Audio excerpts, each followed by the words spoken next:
കാർഷിക വാർത്തകൾ.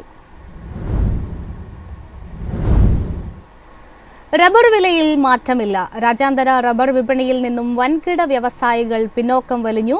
തുടർച്ചയായ മൂന്നാം ദിവസവും കുരുമുളക് വിലയിൽ വർധന. ഏലക്കയും വിലക്കയറ്റത്തിലേക്ക്.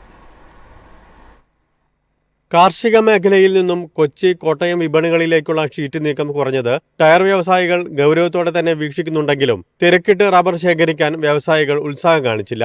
4ാം ഗ്രേഡ് റബ്ബർ കിലോ 191 രൂപയിൽ സ്റ്റഡിയായി നീങ്ങുകയാണ്. രാജ്യാന്തര റബ്ബർ വിപണിയിൽ നിന്നും വൻകിട വ്യവസായികൾ പിന്നോക്കം വലിഞ്ഞു. ലൂനാർ ന്യൂ ഇയർ ആഘോഷങ്ങളുടെ ഭാഗമായി ചൈനീസ് റബ്ബർ ഇറക്കുമതിക്കാർ അകന്നത് ഏഷ്യൻ റബ്ബർ മാർക്കറ്റുകളെ മൊത്തത്തിൽ ബാധിച്ചു. അന്തർ സംസ്ഥാന വാങ്ങലുകാർ കുരുമുളക് ശേഖരിക്കാൻ മത്സരിച്ചത് ഉൽപ്പന്നവില തുടർച്ചയായ മൂന്നാം ദിവസവും ഉയർത്തി. പല ഭാഗങ്ങളിലും വിളവെടുപ്പിന് തുടക്കം കുറിച്ചെങ്കിലും വിപണികളിൽ ചരക്കുവരവ് ആരംഭിച്ചിട്ടില്ല. ഇതിനിടയിൽ കാലാവസ്ഥാ വ്യതിയാനങ്ങൾ മൂലം ഉൽപാദനം കഴിഞ്ഞ സീസണിനെ അപേക്ഷിച്ച് കുറയുമെന്ന വിലയിരുത്തൽ വാങ്ങൽ താൽപര്യം ശക്തമാക്കിയതോടെ ഇന്ന് അൺഗാർബിൾഡ് കുരുമുളക് വില ക്വിന്റലിന് 300 രൂപ കയറി 65,400 രൂപയിൽ വിപണനം നടന്നു. ഉൽപാദന മേഖലയിലെ ഓരോ ചലനങ്ങളെയും സസൂക്ഷ്മം വിലയിരുത്തുകയാണ് ഉത്തരേന്ത്യൻ വാങ്ങലുകാർ. പല ഭാഗങ്ങളിലും കർഷകർ പുതിയ കുരുമുളക് ഉണക്കി സംസ്കരിക്കുന്ന തിരക്കിലാണ്. ഏലക്ക ലേലത്തിൽ വരവ് കുറഞ്ഞത് വിലക്കയറ്റത്തിന് വഴിതെളിയിച്ചു. പിന്നിട്ട 3 ലേലങ്ങളിൽ 3000 രൂപയ്ക്ക് മുകളിലേക്ക് ഉൽപ്പന്നം സഞ്ചരിക്കാൻ നടത്തിയ ശ്രമങ്ങൾ വാങ്ങലുകാർ തന്ത്രപൂർവ്വം തടഞ്ഞെങ്കിലും ഇന്ന് ലേലത്തിന് ഡിമാൻഡ് വർദ്ധിച്ചതോടെ ശരാശരി ഇനങ്ങളുടെ വില 3002 രൂപയായി ഉയർന്നു. ഉൽപാദന കേന്ദ്രങ്ങളിലെ മധ്യവർത്തികളും വൻകിട കർഷകരും ചരക്ക് നീക്കം നിയന്ത്രിച്ചാൽ വില മെച്ചപ്പെടുത്താനാകും. മികച്ച ഇനങ്ങളുടെ വില കിലോ 3710 രൂപയായി ഉയർന്നു. വിദേശ ഓർഡറുകൾ ലഭിച്ച കയറ്റുമതിക്കാർ ഏലക്കയിൽ താൽപര്യം നിലനിർത്തി.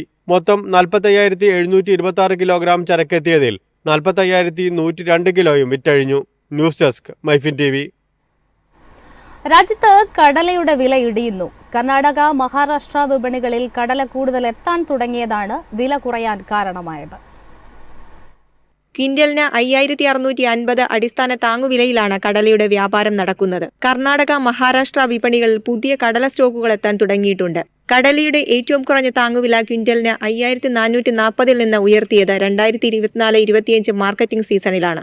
വരും ദിവസങ്ങളിൽ വരവ് വർദ്ധിക്കുമെന്നതിനാൽ മാർക്കറ്റിംഗ് സീസണിൽ വില കുറയാൻ സാധ്യതയുണ്ട്.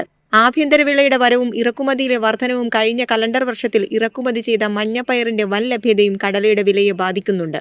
വില കുറയാൻ തുടങ്ങിയതോടെ കർണാടകയിൽ വില പിന്തുണ പദ്ധതി പ്രകാരം 96,498 ടൺ കടല വാങ്ങാൻ കൃഷി മന്ത്രാലയം അംഗീകാരം നൽകിയിട്ടുണ്ട്. 2024 ജനുവരി-നവംബർ കാലയളവിൽ രാജ്യത്തേക്കുള്ള കടലയുടെ ഇറക്കുമതി 93% വർദ്ധിച്ച് 2.32 ലക്ഷം ടണ്ണായി. കഴിഞ്ഞ വർഷം ഇത് 1.19 ലക്ഷം ടണ്ണായിരുന്നു. News desk MyFin TV. ദ്രാവക നാനോ യൂറിയ DAP വിൽപ്പനയിൽ വൻ ഇടിവ്. വിളവും പോഷക ഗുണവും കുറയുന്നതായി വിലയിരുത്തൽ.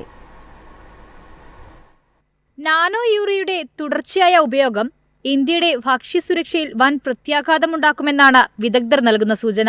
പരമ്പരാഗത യൂറിയയ്ക്ക് പകരം ദ്രാവക നാനോ യൂറിയ ഉപയോഗിച്ചപ്പോൾ ഗോതമ്പിന്റെ വിളവ് 6.8% മുതൽ 12.4% വരെ കുറഞ്ഞുവെന്നാണ് ഡൽഹിയിലെ ഇന്ത്യൻ അഗ്രികൾച്ചറൽ റിസർച്ച് ഇൻസ്റ്റിറ്റ്യൂട്ടിലെ ഗവേഷകർ കണ്ടെത്തിയത്. കൂടാതെ അരിയിൽ 35%, ഗോതമ്പിൽ 24% പ്രോട്ടീൻ കുറഞ്ഞു. ദ്രാവക നാനോ യൂറിയ വിപണിയിൽ ഇറക്കിയപ്പോഴുണ്ടായിരുന്ന ആവേശം ഇപ്പോൾ കർഷകർക്കിടയിലില്ല. ഫെർട്ടിലൈസർ അസോസിയേഷൻ ഓഫ് ഇന്ത്യയുടെ കണക്കുകൾ പ്രകാരം കഴിഞ്ഞ സാമ്പത്തിക വർഷത്തേക്കാൾ 43.2% ഇടിവാണ് നാനോ യൂറിയയുടെ വിൽപ്പനയിൽ 2024 സാമ്പത്തിക വർഷം രേഖപ്പെടുത്തിയത്. News desk MyFin TV. ഇന്ത്യയുടെ പഞ്ചസാര ഉൽപാദനം 17% കുറയുമെന്ന് all India sugar trade association. കാലാവസ്ഥാ വ്യതിയാനം കരിമ്പ് കൃഷിക്ക് കനത്ത വെല്ലുവിളിയായതായി അസോസിയേഷൻ ചൂണ്ടിക്കാട്ടി. ഈ സീസണിലെ പഞ്ചസാര ഉൽപാദനം 17% ഇടിഞ്ഞ് 26.52 ദശലക്ഷം ടണ്ണാകുമെന്നാണ് all India sugar trade association വ്യക്തമാക്കുന്നത്. മുൻ സീസണിൽ 31.9 ദശലക്ഷം ടണ്ണായിരുന്നു പഞ്ചസാര ഉൽപ്പാദിപ്പിച്ചിരുന്നത്. കൂടാതെ ക്ലോസിംഗ് സ്റ്റോക്ക് എസ്റ്റിമേറ്റ് 4.5 ദശലക്ഷം ടണ്ണായി കുറച്ചു. നിരവധി വർഷങ്ങൾക്ക് ശേഷം ഇതാദ്യമായാണ് ഒരു സീസണിൽ നിന്ന് മറ്റൊന്നിലേക്കുള്ള ക്യാരി ഓവർ സ്റ്റോക്കിൽ ഇടിവുണ്ടാകുന്നത്.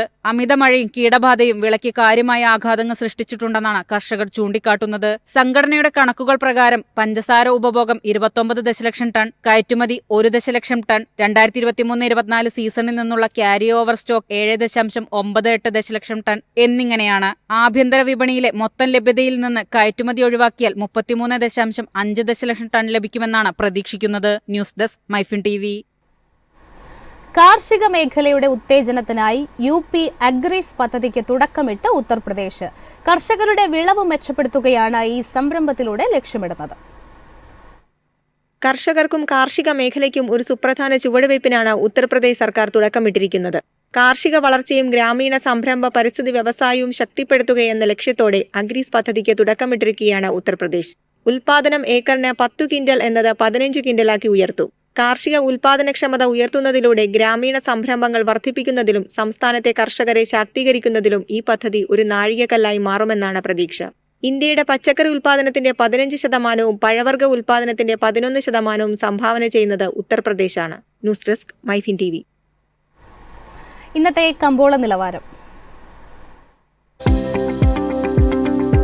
ഇന്നത്തെ കമ്പോള നിലവാരം: RSS 4 192, RSS 5 188, ലാറ്റക്സ് 137, ജാതിക്ക 370, ജാതിപത്രി 2100 മുതൽ 2300 വരെ, ഗ്രാമ്പു 900, അടയ്ക്ക 230, കാപ്പിക്കുരു 250, കൊക്കോ പരിപ്പ് 600, കുരുമുളക് ഗാർബിൾ 67,400, കുരുമുളക് അൺഗാർബിൾ 65,400, ഏലക്ക 2,800 മുതൽ 2,900 വരെ, വെളിച്ചെണ്ണ 22,500, കൊപ്ര 17,300, ചുക്ക് 32,500.